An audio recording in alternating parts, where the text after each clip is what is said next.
Okay. Now, I look like a bit of a scruff this morning. So, this is going to be a talkie video. It's unscripted, and I'm going to try and keep the camera angles a bit mixed up to make it a bit more interesting. So, people keep asking for updates about my license and what's going to happen with the channel and stuff like that. So, first of all, I've got to say, don't freak out. The channel's not going anywhere. I'll wave to the neighbours. They're leaving. So, I'm sitting in the 6-wheel drive ambulance at the moment. So, some of you will have seen my short, some of you won't. Presently, my license is suspended. So, let's talk about why that happened. So, I had an accident some time ago, a bit over a month ago now. And the consequences of the circumstances around that, I was approaching a traffic light in town. There's only 3 sets of traffic lights in this whole town. This one has a shorter yellow light cycle than the rest. Now, I've come up probably, actually quite a bit slower than the speed limit in this, and that might have been some of the problem. And the light was green at the time. I looked down, looked up, and there's a vehicle in front of me. So in the time that's happened, the light's gone from green to yellow and then to red, or at least the police tell me that looking at the footage, that it was red at the time of the accident. I may well have entered on a yellow. The bloke that I hit, his car didn't come out very well. We're pretty sure, but we can't confirm this, that he's preempted the green light. There's a green turns lane in his lane, and he had a green light usually a couple of seconds after that. I think he might have jumped the gun. He was way ahead of everybody else. So I think this is a situation where it took 2 to tango. We both kind of, entering a traffic light on the yellow is not advised anyway. It's only allowable really if you think you can't stop. So probably a bit of fault on my part there. The upshot of all of this, fortunately the bloke wasn't hit. I hit him in the passenger side and there was no passenger. His car is a total write-off. I had to change the bull bar. You will have seen that from some of the other videos that I've had up here. So, and I'm very happy that he didn't get hurt, and none of us got hurt. It was just a bump for us. So, in any case, I complied with everything. I hung around. I called the ambulance. I called the police and all the rest. I complied with everything the police asked me to do. I gave my honest account of everything. I paid my insurance premium that very night, so that this bloke could get the best help he could from my insurance. I had third-party fire and theft insurance on this, and that covers up to 20 million in liability. So he should be well looked after by the insurance company. Unfortunately, I haven't heard anything else, and I probably can't due to privacy law. I don't know what happened in his situation. I know nothing more than that. So anyway, let's jump over into the 4B for a minute.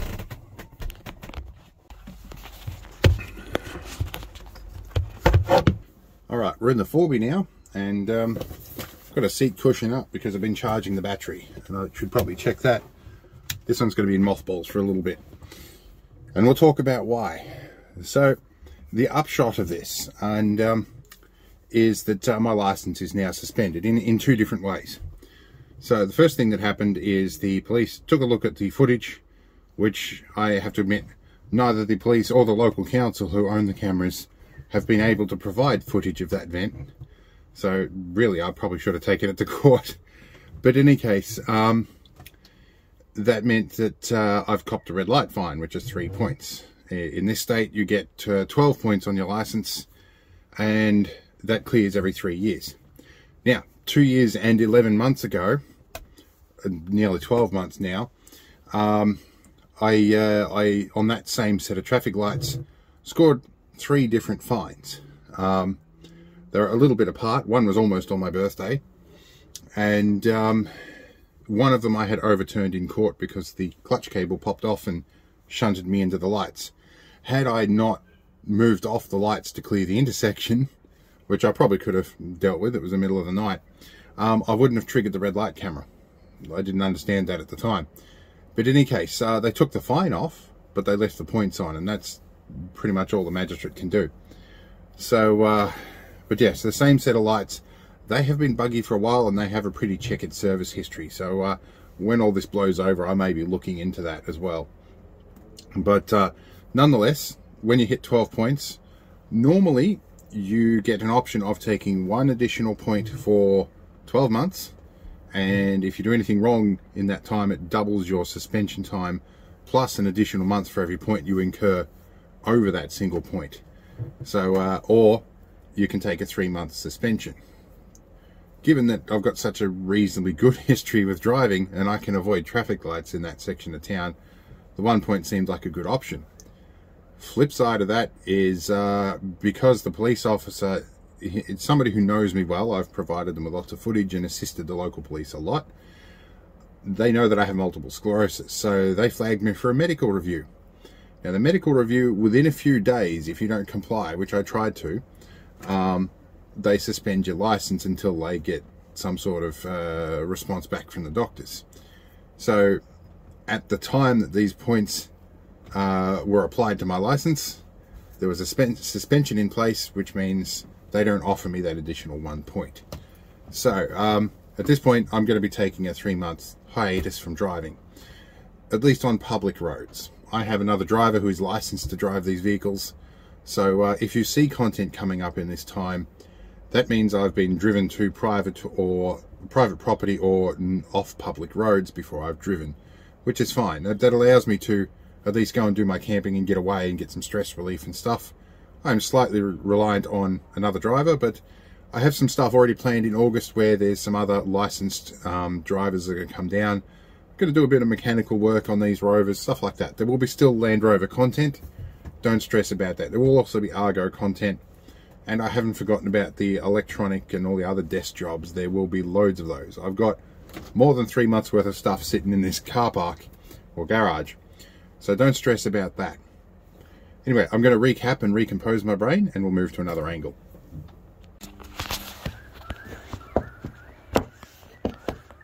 Alright, so I'm out in the shed now. So where were we? We were talking about license suspension and stuff. So the conundrum I'm in at the moment, and for the last month and a half, I've been going backwards and forwards between the road authority and the doctors. The road authority are asking for some pretty ridiculous requests. They basically want a doctor to sign that, yes, he's fit to drive, and he was at that point in time, and it was not medically related. I didn't have a medical episode. That's not what caused the accident. But getting a doctor that will sign anything that says that is difficult. I've had a couple of doctors hang up on me, and when I've gone to the road authority and gone, hey, this is what the doctors are telling me, and if the road authority is going, no, these things get signed every day, go and badger him. I've seen a different doctor going, can you help me out? And they've gone, no, you need to stick with one doctor, go back to him. So I have a long appointment tomorrow, and I'm a messenger that's been shot numerous times, I guess. So I have all my documentation laid out, and I've got all the recordings and everything, so we'll see how it goes. Hopefully it's positive. If it's not, the problem I'm going to end up with is they may cancel my license. Now, in this state, if your license is cancelled, you can't sit for another license until that one lapses. And I just paid for a 5-year license about 6 months ago. So it's going to be about 4.5 years before I'm allowed back on public roads. So that could be interesting. But I'll keep you guys up to date with what happens with that. But suffice to say, there are still ways that I can provide the content and I can still do the driving and stuff. Most of where I operate is on private property anyway. So most of these videos, there won't be much driving to and from between in the B-roll. But I think most people skip over that when I look at the analytics anyway. So you may notice a slight change in the way videos are done. But overall, there will still be content. So don't freak out, we're not over it yet. Some of the other developments, I am working on an arrangement with KLR Automotive in terms of sponsorship and whatnot like that. So you may see some longer links pop up now, and that is because KLR Auto are basically looking at the throughput from who clicks through on my links to their products and basically trying to decide whether I'm worth sponsoring. So yeah, if you do see some of them links, by all means click through a couple of them. I'm not allowed to ask you to click through on ads or anything like that, but certainly check out what KLR's got to offer. They've been good guys. They've looked after me for years. I've been dealing with them for about 7.5, nearly 8 years with the 4-wheel drive, and a lot with the 6-wheel drive as well. So they've looked after me. So certainly they are now my preferred supplier in that regard. And there are some other smaller sponsorships going. I still deal with grip mitts, so EnviroFluid. They've been exceptionally good to me. I've got lots of their product around, and it actually really works. So I'm happy to endorse those. Now, I should explain with sponsorships, they don't approach me. I approach people that I would like to be sponsored by because I like their product. I'm not endorsing something because I'm paid to. I'm endorsing something because I have found their product previously and approached them for that. So hopefully that helps you sort of make a decision on why I endorse stuff. So we'll move on from that because nobody likes hearing about sponsors. I don't know, sometimes I do. Now, in terms of other projects, we have another one here. This is a non-vehicle one. We've got an X-ray machine here. I'm in the middle of trying to find a way to make that viable for the local animal aid to try and save them some money on getting X-rays with the animals and stuff. Probably going to find a digital cassette. There'll be some interesting content with that as well. But yeah, in terms of the channel and in terms of all of the rest of it, I did a video some time ago called Be a Man, and that was a short documentary I did to try and cope with the loss of my brother after he decided to unalive himself after some long and distressing situations. And some of the situation around that, he was basically asked to man up, and the resulting outcome is he never spoke up about what was really going on. So with all of this stuff going through with the license and stuff, and with my multiple sclerosis, the perspective for me that I may lose my freedom and mobility is exceptionally distressing. And I have been in some extremely stressful situations with this, and I haven't necessarily conveyed that very well with what's going on in the background. And I'd just like to encourage you guys, if you're going through similar things, absolutely speak up about it. I've been through situations where I felt like following my brother's lead numerous times, and what I've learned from that, it is largely temporary. What's the phrase I use? Defeat is temporary, giving up is permanent. And it's very hard to listen to my own advice sometimes, and part of this video here is to try and address that. I am speaking up about it. I'm talking to you guys, and in terms of subscribers, I mean, I've got 3,000 subscribers here. Some people would dismiss that as not being a large channel, but this has been organic growth. Most of you people on here, over the years, I have actually spoken with individually. I remember a lot of you.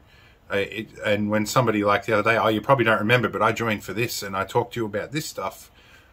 I remember specifically usernames. It's almost as good as having members. I have a very good memory for that sort of stuff. It may be when I get to the likes of Tinkerman Mick, who is a close friend of mine. We started channels about the same time. He went down a very different route. But he's over 300,000 subscribers now. It starts to get a little difficult to remember individuals at that point, but we do regularly have conversations about, hey, do you remember that one? I know a couple of the OGs off the top of my head, and I'm going to throw a shout out here. Tom George, you're always on my, let's think here, my brain's a bit scattered. Always on my electronic stuff, giving valuable advice. Catfishing, reasonably new one. You're in about joined because of a vehicle problem, but now talk to me about the radiation stuff, the Geiger counters and things like that. There's just two off the top of my head that I can remember and mention. I remind you, this is completely unscripted. There are quite a number of you. There's Peter Middo as well. In fact, he's such a loyal subscriber, he's actually offered to come down and help me with some of this stuff next month. So he will be actually in some of my videos. So there's lots of these names I remember. There's too many to say in a short period of time. But I want you guys to know I do actually remember each and every one of you, at least at this point, and I value your subscribership. And that's a very genuine value. But it's not like other channels here where it's about numbers. Here I tried to arrange my channel in such a way that we accumulate genuine subscribers, people that are here because they want to or that like to follow the lifestyle, because this whole channel is about basically my daily life repairing stuff. Originally this was started to be a way to get my oldest daughter to know me, and through a series of unfortunate events that's not going to really be a thing, I don't think, but she's around about 20 years of age at this point, and you know, I remember being 20 years of age too. I hated my parents at that point as well. And things have done a complete 180. So who knows? Maybe she'll come to understand the complicated situation in the future. But for the time being, this channel sort of changed a little bit from that. And it is basically about following what I do and including my youngest daughter in it. And sort of just getting my knowledge base out there and learning a few things along the way. A lot of you guys teach me lots of things too. And, you know, I'm not embarrassed to admit that I learn things, but sometimes I read comments first thing in the morning, and a lot of the times you'll get a pretty conceited reply from me. One this morning was about push connectors on the voltage monitor, or the power monitor on the ambulance, about, you know, they're actually not push connectors. You lift them up and put them in there, and I'm like, hey, the manual actually says they're push connectors, and I think they're meant to use with bootlace connectors, and people are arguing differently. That sort of semantics happens on every channel, and I don't necessarily make it easier. I'm autistic, so that doesn't help me come across clearly either.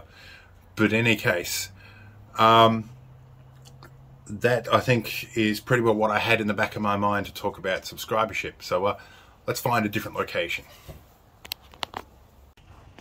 Now, among the subscribers are also these guys. The Karawongs are usually here to have a chat with us as well. And yes, I know Karawong, we need to get my apprentice to learn how to ride that bike. So now I'm on the selfie cam. I notice I need to get my barber Simon to come in and do a house call. He does do house calls, fortunately. I'm going to need that. So the 8-wheeler up here, it doesn't go on public roads, so that won't be a bit of an issue. But yeah, in terms of bikes, yeah, I'm going to have to get my bike sorted out and get it started. With MS, riding a bike is going to be a bit of a challenge, but I think I can get an electric hub kit. Maybe that'll be a video too. Let me know what you reckon in the comments, I guess. And the Karawongs are singing now, and it's a bit windy. So either way, this gives me time to sort out all the pile of junk that's in here. This pile of stuff that's taking up this whole the whole end of the garage here. This is all stuff that subscribers going to hopefully help me work out and change over in the 4B. So yeah, hope this serves for a channel update. There's a lot of talking and a lot of stuff I've needed to do, and it's easier than doing it at a community post and comments and whatnot. It's all here in the same place. So by all means, discuss in the comments, argue stuff. You know, all I can do is be honest about things. So we'll see you in the next one. Hope it was a useful conversation.